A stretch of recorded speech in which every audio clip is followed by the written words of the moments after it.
Hi everyone, welcome to week 6 in family structure and function. This week we're going to continue identifying the influences of the family on society and individuals, along with continuing to develop a sound theological approach to the study of family structure and function. We're going to be evaluating the impact of changing demographics to the American family.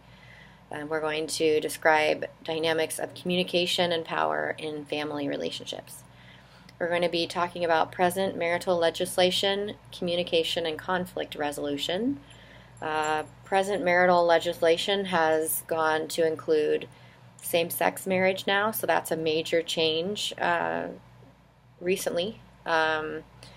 And was just teaching in one of my other classes, and one of the students was presenting and basically said, there is no definition of family anymore if we look at culture, because any structure fits with family, but we are still going to stick to a biblical definition of what family looks like in this class and compare and contrast that to culture's definition of marriage.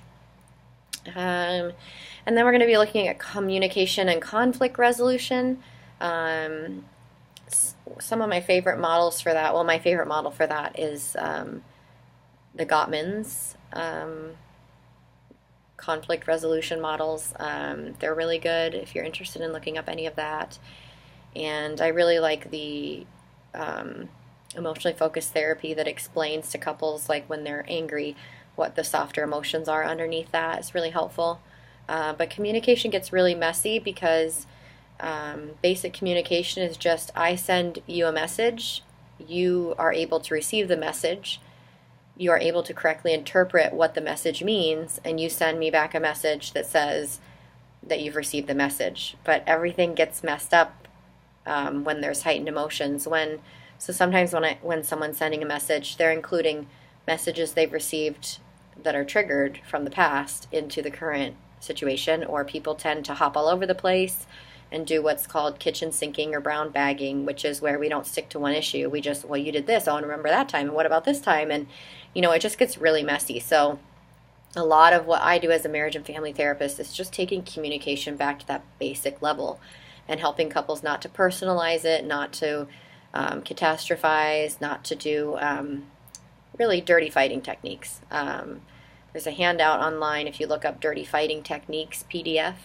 That kind of makes up jokes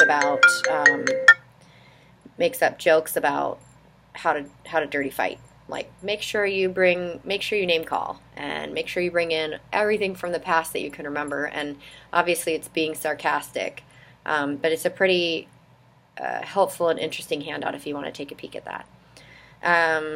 You're going to be reading the family chapters 13 through 15. Please note the materials needed for success. And you've got your discussion questions. Please check the presentation schedule, and then you've got one assignment this week. Okay, you're in the home stretch. Hang in there. You're doing a great job. Blessings.